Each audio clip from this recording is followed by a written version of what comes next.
বাংলাদেশে ফের এবার নারী নির্যাতনের অভিযোগ সামনে এসেছে। গণধর্ষণের শিকার হয়েছেন সংখ্যালঘু সম্প্রদায়ের একজন মহিলা। কুমিল্লার এই খবর সামনে আসার পর রীতিমতো চাঞ্চল্য পড়ে গিয়েছে। আরও একবার আপনাদেরকে জানিয়ে রাখি, বাংলাদেশে গণধর্ষণের শিকার হয়েছেন এক হিন্দু নারী। গ্রেপ্তার হয়েছে ইতিমধ্যে এই ঘটনায় বিএনপি নেতা ফজর আলী সহ 5 জন। কুমিল্লার মুরাদনগরে হিন্দু নারীকে গণধর্ষণের অভিযোগ। আর এই খবর সামনে আসার পর কিন্তু রীতিমতো চাঞ্চল্য ছড়িয়ে পড়েছে। বাংলাদেশে ফের নারী নির্যাতন। ছাত্রলীগের সহ সভাপতির স্ত্রীকে হাত পা বেঁধে মারধরের অভিযোগ, মারধরের পথ তুলে নিয়ে যাওয়ার অভিযোগ সামনে এসেছে। অভিযোগ বিএনপি লম্পট বাহিনীর বিরুদ্ধে। ছাত্রলীগ নেতা হওয়ার অপরাধে স্ত্রীর ওপর অকথ্য অত্যাচার। বাংলাদেশের পটুয়াখালীর ঘটনা। আমরা কথা বলবো, আমাদের প্রতিনিধি সুচারু মিত্র রয়েছে টেলিফোন লাইনে। সুচারু, বাংলাদেশে একের পর এক সংখ্যালঘু নির্যাতনের খবর কিন্তু আমরা দর্শকদের সামনে তুলে ধরছি। এই মাত্র 2 থেকে 3 দিন আগে একজন প্রৌঢ় তিনি আক্রান্ত হয়েছিলেন। এবার এক মহিলাকে একেবারে গণধর্ষণের মতো ঘটনা, এবং সেই ঘটনা সামনে এসেছে। কি তথ্য পাচ্ছি? দেখো, বাংলাদেশে এই যে বর্বরোচিত আক্রমণ হচ্ছে এবং সংখ্যালঘুদের উপর আক্রমণ, তাদের বাড়ি ঘর ছাড়া করা, রাস্তায় ফেলে পেটানো, ফতোয়া জারি করা এবং এই গণধর্ষণের ঘটনা, দেখো সবকিছু দেখেও দেখছেন না ডক্টর ইউনূস। আসলে তিনি এসব দেখতে পান না। সংখ্যালঘুদের উপর যে আক্রমণ হচ্ছে বাংলাদেশে, সেই সব চিত্র তার চোখে ফুটে ওঠে না। এমনকি তার সরকারের, অন্তর্বর্তী সরকারের যে প্রেস সচিব রয়েছে শফিকুলের চোখেও এসব ফুটে ওঠে না। আজ পর্যন্ত দেখেছো 5ই আগস্টের পর থেকে শফিকুল কোনো বিবৃতি বা কোনো ধরনের স্টেটমেন্ট জারি করা, যেটা হচ্ছে সেটা ঠিক হচ্ছে না, নক্কারজনক ঘটনা। এক্ষেত্রেও আমরা আশাই করতে পারি এই ধর্ষণের ঘটনার পরেও তিনি কোনো মন্তব্য করবেন না। কিছু দেখেননি, কিছু জানেন না, কিছু শোনেননি।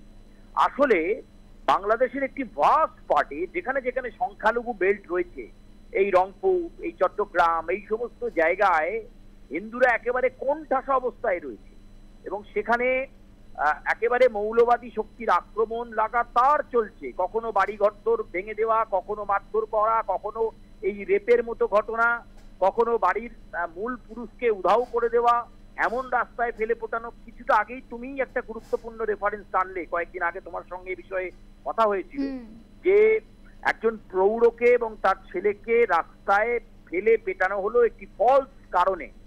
ফলে এই যে বিষয়, সেখানে সংবিধানের আইনে বলা রয়েছে সংখ্যালঘুদেরও সমগুরুত্ব দিতে হবে, তাদের অধিকারকেও প্রায়োরিটি দিতে হবে।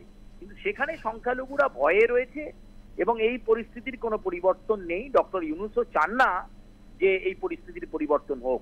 তিনি নিজেও চান মৌলবাদী শক্তি মাথাচাড়া দিয়ে উঠুক এবং তারাই বোধহয় দেশটা চালাক, আর তিনি পুতুলের মতো বসে থাকুক, সংস্কারের নাম করে, নির্বাচনের নাম করে সময় চুরি করে যান। এই পরিস্থিতিই হচ্ছে। ফলে আজকের এই ঘটনায়, এই গণধর্ষণের মতো ঘটনায় কোনো রিয়াকশন নেই অন্তর্বর্তী সরকারে। ডক্টর ইউনূসও কোনো প্রেস স্টেটমেন্ট জারি করেননি, শফিকুলবাবুও কোনো প্রেস স্টেটমেন্ট নেই, বা এমনকি সোশ্যাল মিডিয়াতেও তাদের কোনো বক্তব্য নেই যে বাংলাদেশে যেটা হয়েছে সেটা খুব দুঃখজনক, লজ্জাজনক। অন্তত এইটুকু বলার মতো পরিস্থিতিতে ওই দেশের সরকার নেই। সুলেখা, একেবারে নজর রাখো সুচারু, পরে আবার নিশ্চয়ই তোমার সঙ্গে কথা বলবো এই বিষয়ে পরবর্তী আপডেটের জন্য। তবে বাংলাদেশে এই যে বারবার সংখ্যালঘুরা নির্যাতিত হচ্ছেন, সেক্ষেত্রে অন্তর্বর্তী সরকারের তরফ থেকে কেন কোনো রকম কোনো বিবৃতি দেওয়া হচ্ছে না, আর এই বিষয়টা নিয়ে আমরা কথা বলবো নিউজ রুমে। আমাদের সঙ্গে রয়েছেন আমাদের editor in chief Sujit Chattopadhyay. Sujit, বাংলাদেশে বারবার সংখ্যালঘুরা নির্যাতিত হচ্ছেন, এবার নারী নির্যাতন এবং গণধর্ষণের মতো ঘটনা ঘটেছে, সেক্ষেত্রে অন্তর্বর্তী সরকারের তরফ থেকে কোনো রকম কোনো প্রতিক্রিয়া এখনো পর্যন্ত পাওয়া যায়নি। কেন? নেপথ্যে কি কারণ থাকতে পারে? নেপথ্যে যে কারণটা রয়েছে সেটা হচ্ছে সাম্প্রতিক এই যে ঘটনাগুলো সব ঘটছে বাংলাদেশে, যে ধর্ষণ এবং ধর্ষণের ভিডিও ফুটেজ যেভাবে তোলা হচ্ছে এবং ছড়িয়ে দেওয়া হচ্ছে, সেটা ভারতের উদ্দেশ্যে একটা বার্তা পাঠানো হচ্ছে। এমনিতে মৌলবাদী সরকার এবং হচ্ছে মৌলবাদ তার সাথে কিছুটা হাত মিলিয়ে নিয়েছে পাশ্চাত্য যে বিভিন্ন শক্তি দ্বারা পুষ্ট ইউনূস। মৌলবাদী এবং ইউনূসের এই যে মেলবন্ধন, এই মেলবন্ধনের একটা বড় মাত্রা হচ্ছে যে সংখ্যালঘু হিন্দুদের, এমনিতে কার্যত হিন্দুদের ওই দেশে একেবারে চরম দুর্দশার মধ্যে গিয়ে ফেলা হয়েছে। তাদের সরকারি চাকরি থেকে সরিয়ে দেওয়া হচ্ছে, দোকানপাট জ্বালিয়ে দেওয়া হচ্ছে, অর্থাৎ ধীরে ধীরে ধীরে ধীরে এটা এক ধরনের যেটাকে বলা হয় ব্লাসফেমি, অর্থাৎ এটা এক ধরনের তাদের উপর যে মর্মান্তিক এই চাপটা দিয়ে ঠিক এইভাবে বিশ্বের বিভিন্ন অনেকগুলো দেশের সংখ্যালঘুদের এইভাবে নিশ্চিহ্ন করা হয়েছে। এটা স্টেটমেন্ট তারা দেবে না, তার কারণ তাদের ঘোষিত কর্মসূচি হচ্ছে নিশ্চিহ্ন করে দেওয়া সংখ্যালঘুদের। এবং বারবার এই কথাটা বলছি, আজকের বাংলাদেশ, মৌলবাদী বাংলাদেশ মাত্র 7.সামথিং সংখ্যালঘুকে ধারণ করার যোগ্যতাই হারিয়েছে। মানে তারা চাইছে না যে তারা ওখানে থাকুক, এবং হচ্ছে যদি এরকম হয়, এবং এই পরিস্থিতিটা নিয়ে ভারত সরকার বারবার তাদের উদ্বেগ জানিয়েছে, এবং গতকালই আমরা দেখেছি এই সমস্ত ঘটনা যে আরও বাড়বে আগামী দিনে, এবং সেনাবাহিনী চুপ করে বসে থাকবে ওখানে। সেনাবাহিনী চুপ করে বসে থাকবে, যে সেনাবাহিনী হচ্ছে বিভিন্ন দেশ থেকে এত একটা দুর্বৃত্ত পরায়ণ একটি মানে মৌলবাদী এবং একটি জঘন্য একটি রাষ্ট্র হিসাবে পরিগণিত হয়েছে এই মুহূর্তে বাংলাদেশ।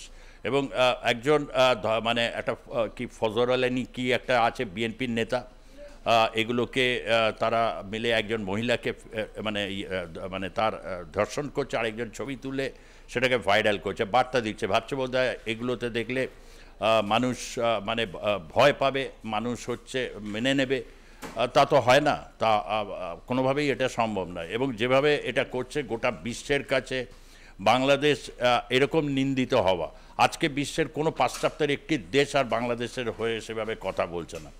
এবং ভারতে আমরা দেখতে পাচ্ছি যে অনেকেই এই জিনিসটাকে বলতে চাইছেন যে বাংলাদেশ এই মুহূর্তে চীন, পাকিস্তান এবং টার্কি, এই তিনটে দেশ মিলে এই মৌলবাদী শক্তি এবং ইউনুস তাদের সহযোগিতা নিয়ে। সুজিত দা, একটু সঙ্গে থাকুন, আমি ফিরছি আপনার কাছে আবারও। এই মুহূর্তে কলকাতা ইসকনের ভাইস প্রেসিডেন্ট রাধারমন দাস রয়েছেন আমাদের সঙ্গে টেলিফোন লাইনে।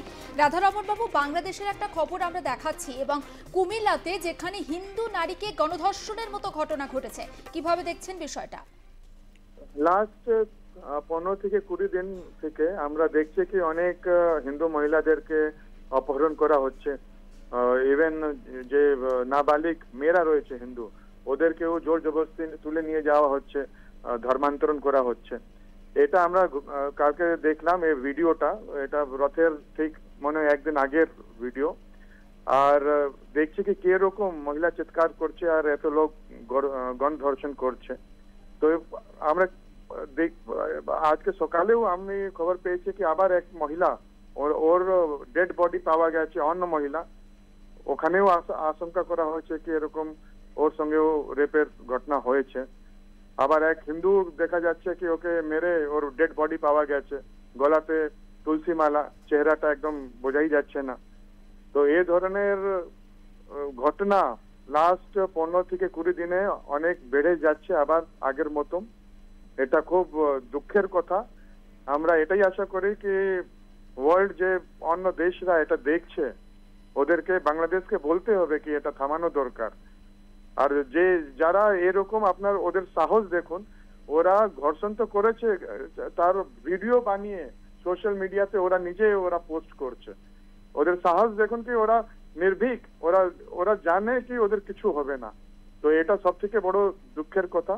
আমরা এটাই আশা করি কি ইমিডিয়েটলি যারা এই কাণ্ডটা করেছে, ওদের ভিডিও ভাইরাল রয়েছে, ওদেরকে ইমিডিয়েটলি অ্যারেস্ট করা দরকার আর ওদেরকে শাস্তি দেওয়া দরকার।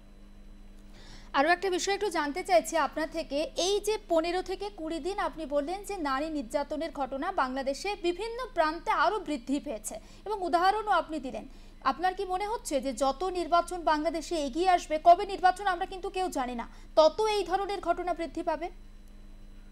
আমরা তো দেখছি কি 9 মাস থেকেই যত ওখানকার মাইনরিটিস রয়েছে ওরা ব্যাকফুট রয়েছে, ভয়ে আতঙ্কে রয়েছে। আমরা এটাই প্রার্থনা করি কি এটা থামবে নির্বাচনের সঙ্গে। আর আমি বুঝি না কি এদের কি দোষ ওরা করেছে। আমরা ওদের পূর্বজ ওখানে থাকছে যখন থেকে বাংলাদেশ থেকে আগে, ওরা লক্ষ লক্ষ বছর থেকে ওখানে ওদের পূর্বজের ভূমি, ওদেরকেই এখন এরকম অবস্থা করা হচ্ছে। এ থেকে বড় দুঃখের কিছু কথা হতে পারে না। আমি এটাই আশা করি কি ওখানকার গভর্নমেন্ট অ্যাটলিস্ট যারা এরকম কাণ্ড করছে ওদেরকে ইমিডিয়েটলি অ্যারেস্ট করে শাস্তি দেবে। ইতিমধ্যে 5 জন গ্রেপ্তার হয়েছেন রাধারমণ বাবু এই ঘটনায়, তবে ইউনূস সরকার কিংবা বাংলাদেশের সেনাবাহিনীর তরফ থেকে এখনো পর্যন্ত কোনো প্রতিক্রিয়া পাওয়া যায়নি। আমরা আশা করি যে অ্যাটলিস্ট ওরা গ্রেফতার করেছে, কিন্তু আইনের যে প্রসেস ওটা সঠিক হতে হবে। যদি অনেকবার আমরা দেখি কি ওদেরকে জামিন দেওয়া হয়ে যায়, যদি জামিন দিয়ে দেওয়া হয় তাহলে যারা সাফার করেছে ওদের লাইফের থ্রেট হবে। আমরা এটাই আশা করি কি এরা জামিন পাবে না, আর ইমিডিয়েটলি ওদেরকে নির্ণয় নিয়ে ওদের শাস্তি ওরা পাবে। বেশ, অনেক ধন্যবাদ। আমরা কথা বলছিলাম কলকাতা ইসকনের ভাইস প্রেসিডেন্ট রাধারমণ দাস ছিলেন আমাদের সঙ্গে, এবং অপরাধীরা দৃষ্টান্তমূলক শাস্তি পাবেন তেমনটা তিনি আশা করছেন। আমি আরও একবার নিউজ রুমে যাব আমাদের এডিটর ইন চিফ সুজিত চট্টোপাধ্যায়ের সঙ্গে কথা বলতে। সুজিত দা, আপনিও শুনলেন যে রাধারমণ বাবু ঠিক আরও একাধিক উদাহরণ কিন্তু আমাদের সামনে তুলে নিয়ে আসলেন, আপনি ঠিক যেমনটা জানাচ্ছিলেন। রাধারমণ বাবু একই, আমি ঠিক ওই পয়েন্টেই যেটা জায়গায় করেছেন যে ধর্ষণ করছে কতগুলো মৌলবাদী এবং হচ্ছে ধর্ষক তারা করছে, এবং যে স্ট্যাটিস্টিক্সটা দিলেন এটাই আমি বলতে চাইছিলাম। বাংলাদেশে নাবালিকা এবং মেয়েদেরকে অপহরণ করে নিয়ে গিয়ে ধর্মান্তকরণ করা হচ্ছে, এবং এটা শোধ হিসাবে, এবং বাবার সামনে মেয়েকে ধর্ষণ করছে, তারপর হচ্ছে স্বামীর সামনে তার স্ত্রীকে করছে, স্বামীকে পেটাচ্ছে। এইরকম এটা কোনো রাষ্ট্রই নয়। Bangladesh completely a failed state. ওখানে আজকে আমি দেখলাম আমাদেরকেও আওয়ামী লীগ পাঠিয়েছে, তারা অনেক ক্ষেত্রে, আমি তো এটা বলবো যে সংস্কৃতিটা তারা চালু করেছে এর ফল তাদের ভুগতেই হবে। এবং যে মানুষগুলো, যে বুদ্ধিজীবীরা আজকে মুখ চুপ করে বসে আছে, পুরো ঘটনাগুলোকে দেখছে, এবং ভারত রাষ্ট্র কী পদক্ষেপ নিচ্ছে, গোটা বিশ্ব এটাকে দেখছে। আমি আবারও বলছি যে ঠিক রোহিঙ্গা সমস্যা গোটা বিশ্ব যেভাবে তারা অ্যাড্রেস করতে চেয়েছে, ঠিক দুটো বাঙালি হিন্দু, বাংলাদেশে হিন্দুস কোয়েশ্চেন এবং ইয়েজদি কোয়েশ্চেন, এই দুটো কোয়েশ্চেনের ক্ষেত্রে আন্তর্জাতিক সমাজ যে চুপ করে থাকলো, সেম জিনিস, মানে এটা একটা ভয়ঙ্কর রকমের হলোকাস্ট একটা সিচুয়েশন তৈরি করেছে, যে বাংলাদেশে বিন্দুমাত্র মুক্তভাবে শ্বাস নেওয়ার একটু জায়গা এখন হিন্দুদের আছে কি না, এটা একটা খুব গুরুতর প্রশ্ন এসে দাঁড়িয়েছে। মানবাধিকারের চরমতম লঙ্ঘনের এই যে উদাহরণগুলো তৈরি হয়ে যাচ্ছে বাংলাদেশে একের পর এক, এটা দুর্ভাগ্যজনক, যে এক ভাষায় কথা বলে, এটা অত্যন্ত দুর্ভাগ্যজনক এখন মনে হচ্ছে যে কী সংস্কৃতিকে ধারণ করেছে এরা। সেটা ঘোষিতভাবে জানাক, ইউনূস সরকার ঘোষিতভাবে জানাক যে 7%কে তারা সে দেশে তারা রাখতে চায় না। যেমন পাকিস্তান, অনেকের, যেমন ওখানকার যে 1% তাদের অনেকের ভোটাধিকার দেয়নি, তারা জানাক এটা। দরকার পড়লে ভারতকে এই বিষয়ে এবং হচ্ছে আন্তর্জাতিক বডিগুলো যদি না নিয়ে আসে, আমি কার্যত রাধারমণ বাবুর কথা শুনলাম, একটা ধর্মীয় প্রতিষ্ঠান ইসকন, তারা প্রেম ভালোবাসার কথা বলে, তাদেরকে, তারা তো আর অস্ত্রধারী না বা এই ধরনের কোনো মৌলবাদী শক্তির মতো তাদের আচরণবিধি নয়। সুতরাং তারা কি কার্যত একটা হতাশ, আন্তর্জাতিক মহল ছাড়া এই মুহূর্তে বাংলাদেশের হিন্দুদের বাঁচাবার মতো কোনো শক্তি এক্সিস্ট করে বলে অন্তত আমি বিশ্বাস করি না। আওয়ামী লীগ, তাদের সময় কেন আওয়ামী লীগ এতটাই বিধ্বস্ত, আর বিএনপির নেতাদের হচ্ছে এই নেতাগুলো, ওই বুড়ো বুড়ো কিছু নেতা আছে বিএনপির, ছিচকাদুনে গাইছিল ভারত নাকি শুধু আওয়ামী লীগকে দেখে। একটা নেতাকে দেখলাম না যে এই ধরনের, সে ফজলুর রহমানের মতো প্রচুর বড় বড় উনিও ভাষণ দেন, না দেখলাম হচ্ছে তাদের মহাসচিব বিএনপির, না দেখলাম হচ্ছে কোনো, ঠিক এটাই করেছিল তারেক রহমান 2001 এবং 2006 সালে বাংলাদেশে যখন খালেদা জিয়া এসেছিল, মানে লক্ষ লক্ষ হিন্দুদেরকে তারা ঘরছাড়া করে দিয়েছিল, অসংখ্য মানুষ বর্ডার পেরিয়ে তাদের চলে আসতে হয়েছিল, তারা পরবর্তীকালে আর কোনো দিন ফেরত যায়নি। এই যে বাংলাদেশে 2001 এবং 2006 যে হিন্দু নিধন হয়েছিল, সেটাকেও মনে হচ্ছে এই মৌলবাদী ইউনূস সরকার সেটাকেও তারা ছাপিয়ে যাবে। এই যে বিভৎসতা এবং হচ্ছে যেটা সবচেয়ে ডেঞ্জারাস দিক, এই ধরনের করে এরা ছবিটা ভাইরাল করছে, এবং এই ভাইরাল করতে গিয়ে জাস্ট মুখ লোকাবার জন্যে এই 5 জনকে গ্রেপ্তার করেছে, আদারওয়াইজ সেটাও করতো না। বাংলাদেশে বুক ফুলিয়ে ঘুরে বেড়াচ্ছে এই ধরনের সন্ত্রাসী, মৌলবাদী এবং হচ্ছে ধর্ষক এবং হচ্ছে হিন্দুদের হত্যাকারী এই শক্তিগুলো বাংলাদেশে এখন এইভাবে তারা রাজত্ব করছে, তাদের হাতে বাংলাদেশে কী ভোট হবে, কি গণতন্ত্রে ফিরবে, কেননা এর যে গভীর ক্ষত তৈরি করলো এবং এই যে মানসিক এবং যে ক্ষতটা তৈরি হয়ে গেল, এই ক্ষত কি অতি সহজে এটা মিটবে? আমার তো ধারণা এটা অত্যন্ত, এবং আগামী দিনে ইমিডিয়েটলি রাষ্ট্রপুঞ্জ, যার কোনো ভূমিকাই কোনো কিছুতে থাকে না, সে চিরকালই দেখছি বেশ কয়েকটা দেশের হয়ে সে তদারকি করে, এবং এই ঘটনাগুলো কিন্তু সত্যিকারের মানবাধিকারের ইতিহাস যেগুলো রয়েছে, সংখ্যালঘু উৎপীড়ন মানবাধিকার লঙ্ঘনের সবচেয়ে বড় ঘটনা হিসাবে চিহ্নিত হয়ে থাকে। এবং আমার মনে হচ্ছে বাংলাদেশ 2001 এবং 2006 যে মানে পরিস্থিতি তৈরি করেছিল, সেই পরিস্থিতিকেও ছাপিয়ে যাবে। এখন তারা কিভাবে ওখানে মান সম্ভ্রম নিয়ে বেঁচে থাকবেন, দুবেলা খাবার খাবেন, এটা একমাত্র মানে হচ্ছে ঈশ্বরই জানেন। এর বাইরে আর কি বা বলা যেতে পারে? কেননা এই ইউনুস এদের কাছ থেকে না, এরা বেসিক্যালি মৌলবাদী, এরা বেসিক্যালি ইসলামিক শাসনতন্ত্র কায়েম করে এরা ভেবেছিল হচ্ছে ভারতবর্ষকে এরা টাইট দিতে চাইছে, এবং ভারত বিদ্বেষটা হচ্ছে বেসিক্যালি হিন্দু বিদ্বেষের কারণে। দ্বিজাতি তত্ত্বের মানে উগ্রতা নিয়ে এরা ঘুরে বেড়ায়, এবং হচ্ছে এই ভাবছে পাকিস্তান, চায়না বা কখনো কখনো শোনা যাচ্ছে টার্কির নাম, এটা ভারতের বিদেশ মন্ত্রক বা আভ্যন্তরীণ ব্যবস্থা তারা নেবে। ইতিমধ্যেই হচ্ছে সমস্ত রকম বাণিজ্যিক সম্পর্ক, অনেকদিন থেকেই এটা বলা, অনেকেই বলছেন যে বাণিজ্যিক সম্পর্ক সম্পূর্ণভাবে এদের সাথে বন্ধ করে দিতে, এবং গতকালও হচ্ছে স্থলবন্দর দিয়ে বাংলাদেশ থেকে ভারত বলে দিয়েছে পাটজাত যে সমস্ত দ্রব্যগুলো আছে আর কিছুই তারা স্থলবন্দর দিয়ে নেবে না। সে তারা কোনভাবে ঘুরিয়ে ফিরিয়ে কোথাও থেকে নিয়ে আসবে সে তাদের ব্যাপার। এইভাবে একটা দেশের সাথে বাণিজ্যিক সম্পর্ক এবং হিন্দুদেরকে জিম্মি করে রেখে ব্ল্যাকমেইলিং করা, এবং হচ্ছে যে সংস্কৃতি তারা তৈরি করেছে, গোটা দুনিয়া এটা মানে দেখছি তারা নিজেরাই দেখানোর ব্যবস্থা করে দিয়েছে। এর জন্যে ভারতীয় মিডিয়াকে কিছু নেই, কাজ হচ্ছে ভারতীয় মিডিয়া এগুলো দেখছে, এবং ভারতের বিদেশ মন্ত্রক তারা তাদের স্টেটমেন্ট দিয়েছে। আর এর বেশি ভারত আগামী দিনে কি পদক্ষেপ নিতে পারে সেটা হচ্ছে সবচেয়ে গুরুত্বপূর্ণ ব্যাপার। একেবারে নজর থাকবে আমাদের, নজর রাখুন সুজিতদা। আপাতত ধন্যবাদ। আমরা কথা বলছিলাম নিউজ রুমে, আমাদের সঙ্গে ছিলেন আমাদের editor in chief Sujit Chattopadhyay. তবে বাংলাদেশের এই ঘটনা নিয়ে বারবার আমরা সোশ্যাল মাধ্যমে সরব হতে দেখেছি লেখিকা তাসলিমা নাসরিনকে, এবং এবারেও কিন্তু তিনি সরব হয়েছেন।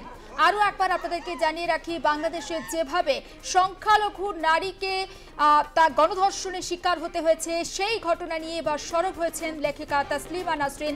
যে পোস্ট তিনি করেছেন সেটা এই মুহূর্তে আপনারা স্ক্রিনে দেখতে পাচ্ছেন, এবং বাংলাদেশের জাতীয় পতাকা গায়ে একজন নারী এবং সেই পতাকা টেনে খুলে নেওয়া হচ্ছে, অন্তত সেইটাই ইঙ্গিতবাহী একটা পোস্ট লেখিকার।